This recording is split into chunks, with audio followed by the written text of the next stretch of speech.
Yo, what's going on, y'all? It's Cone, and it might already be over for the Cleveland Cavaliers. They won 64 games, they had 3 All-Stars, likely gonna have 2 All-NBA players at the D-Boy, the Coach of the Year. They were the shocking story of this NBA season, going from middle of the pack in the Eastern Conference to a certified juggernaut.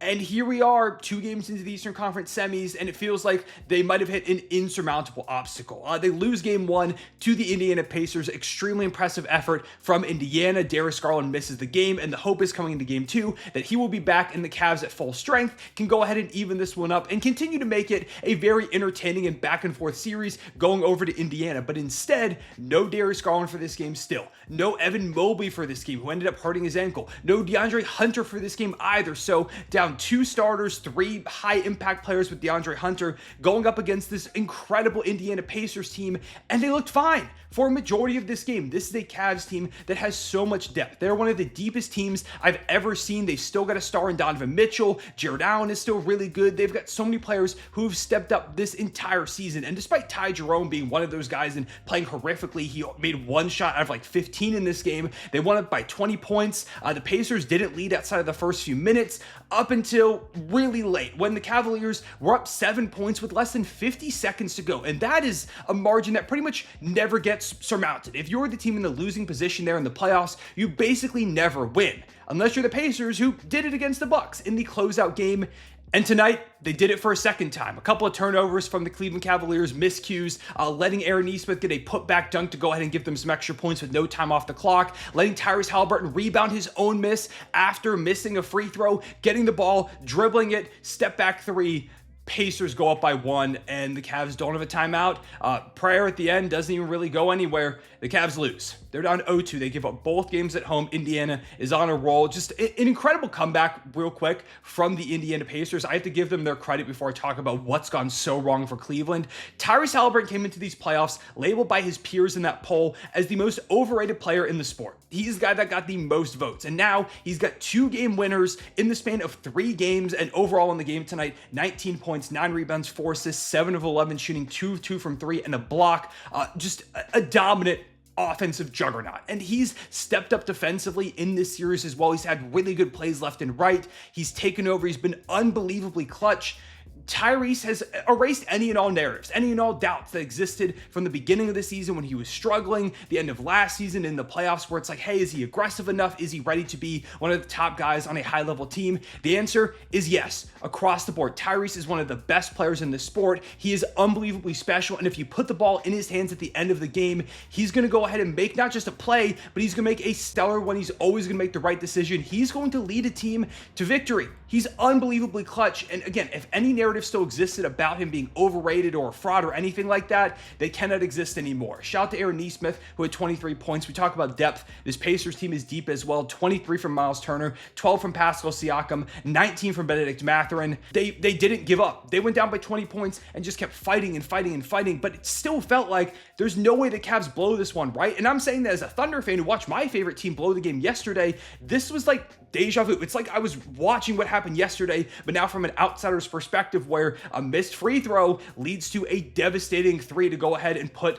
the favorite down in a really devastating way. And for Cleveland, this just absolutely sucks. Like I said a few minutes ago, this is one of the most exciting stories of the season. The Cleveland Cavaliers have played such high-level basketball the entire year. They were doubted by a lot of people. When they traded for Donovan Mitchell, everyone's like, oh, he's just going to walk away. But this past offseason, he re-ups with the team. They bring in Kenny Atkinson, a coach that was fired from the Brooklyn Nets pretty unceremoniously when that Kevin Durant, James Harden, Kyrie Irving era began. He comes in here, he proves himself as coach of the year. Donovan Mitchell elevates his game to a new level. Darius Garland bounces back after everybody doubts him coming off a really bad last season. Mobley finally takes that leap. The team is clicking. They add DeAndre Hunter. They win 64 games. They have one of the best net ratings ever, and people just continuously call them frauds. And I hate that that narrative is going to be perpetuated. If guys don't get healthy, they're just going to lose. And I feel like coming out of the season, the thought process from a lot of people is going to be, oh, they were always frauds. Yeah, I didn't believe in the Cavaliers. When in reality, the injuries just came at the worst possible time to derail this team.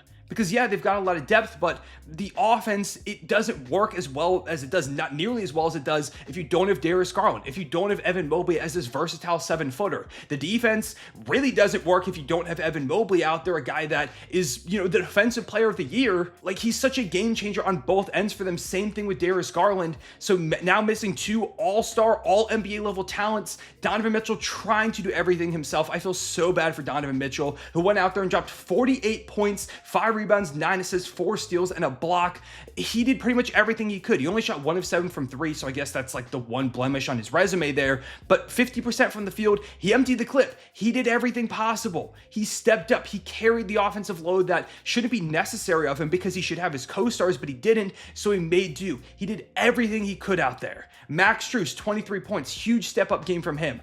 Sam Merrill had 14 points, hit 4 threes. He stepped up. Again, Ty Jerome, it really sucks. I'm a big Ty Jerome fan. He went to UVA like I did. He was a member of the Thunder. 1 of 14 shooting for just 2 points. The worst game of his season by far at the worst possible time. You got 22 and 12 from Jared Allen. You would have liked to see him rebound there at the end. And again, having Evan Mobley out there would have really helped. I don't think there's any way the Cavs lose this game if they have Mobley and Garland. There's probably a good chance they win both of these games if they have Darius Garland. And I'm not going to push the what ifs too much because the Pacers also had to come out here and win these games in the first place. They had to make the comeback. Like, the Cavs should have still held on to that lead, but I just feel really bad because this is a team that I believed in the whole season, and I still do believe in them. If, I knew for a fact that next game they were going to have everybody back at 100%, I still think they have a real shot to win this series.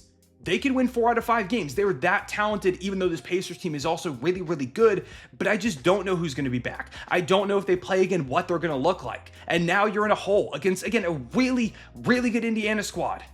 So you have to win now 4 out of the next 5 while potentially not having your guys out there. And even if they are out there, are they going to be themselves? It is such a devastating and heartbreaking end, even as an outsider, because I'm not a Cavs fan, to a team that's been so successful. So many players have erased narratives, have proved people wrong this entire season. I thought the Pacers could pull this off, but that it was going to take basically perfect play, and they've done such a good job.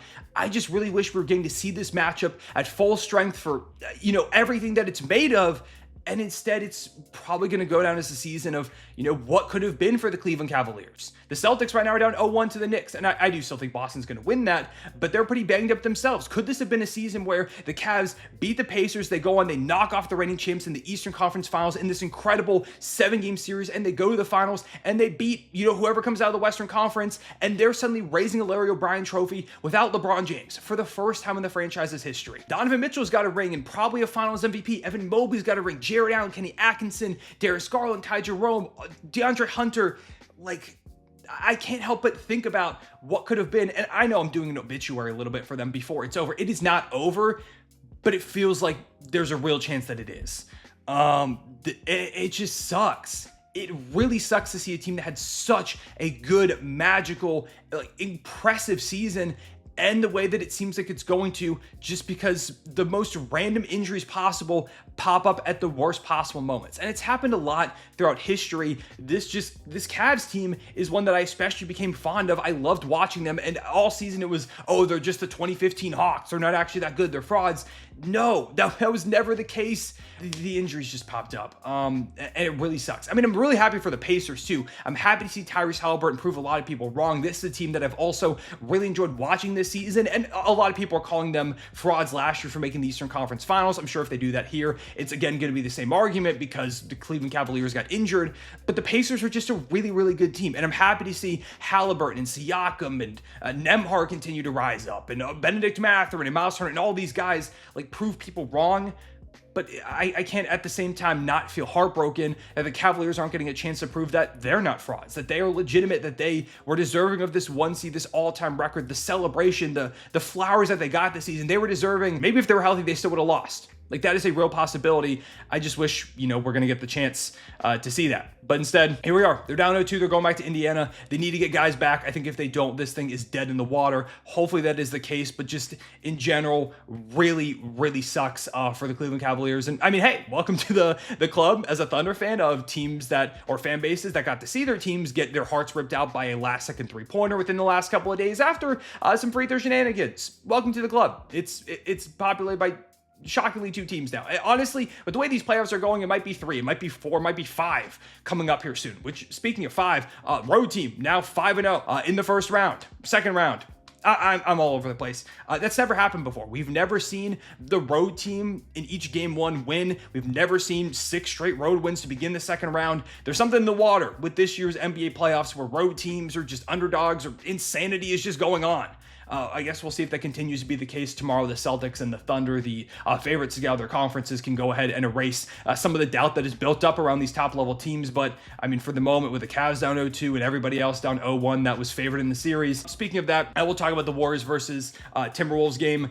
Yeah, this one was ugly. I mean, this is kind of the opposite of what we've seen a little bit in Cavs Pacers, where it's this beautiful offensive basketball back and forth. Like I said in my video yesterday, heavyweight boxers punching each other in the face. This was like watching 2 people just like hit each other with baseball bats over and over again. Horrific game from the Minnesota Timberwolves shooting the basketball, 5 of 29, and that's after they were 7 of 47 or 7 of 41, something along those lines. I think it was 7 of 47 in their last game against the Lakers, and now over 8 quarters, they're 12 for 76. I think that's the stat, which is the worst 3-point shooting stretch for any team over 2 playoff games ever.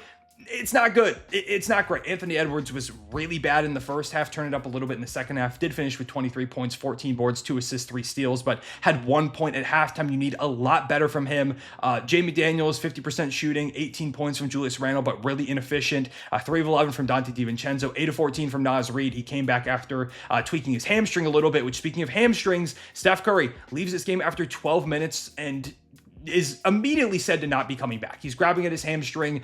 They ruled him out almost immediately. And credit to the Warriors that kept on fighting. They won this game. Another great Buddy Hield game, 24 points, plus 22 in an 11-point win, 5 threes. Jimmy Butler, 20 points, 11 rebounds, 8 assists, a near triple-double. Draymond Green hit 4 threes within the first 18 minutes of the game, finished with 18, 8, 6, and 2. 8 points from GP2, 7 from Jonathan Kuminga, including a 3, 4 from Pat Spencer with 2 steals. He was legitimately really good in this game.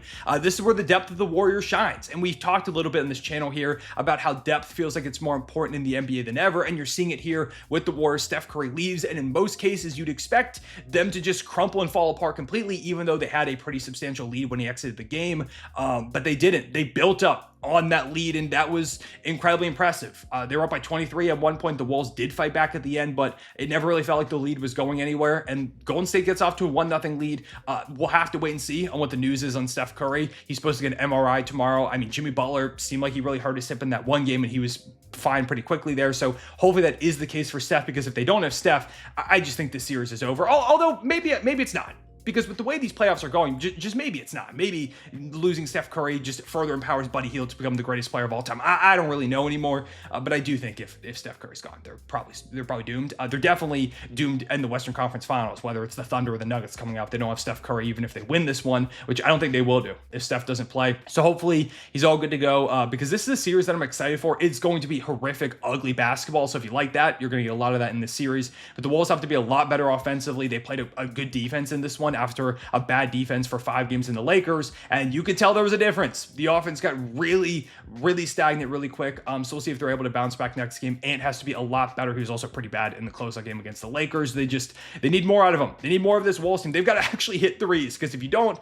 you're not beating the Golden State Warriors. But yeah, those are my thoughts on the games. Again, Cavs fans, I feel so bad. I really hope guys are able to come back and that the team is able to at least put up a fight in this series at the very least, even if they don't win. And I guess we'll have to wait and see on the Steph Curry news. Let me know down below in the comments what your takeaways were from these games. How have you felt about the second round so far? Leave a like and subscribe if you enjoyed. Hit the notification bell so you don't miss out on future videos. Appreciate y'all. I'll see y'all later. Real one, say it back.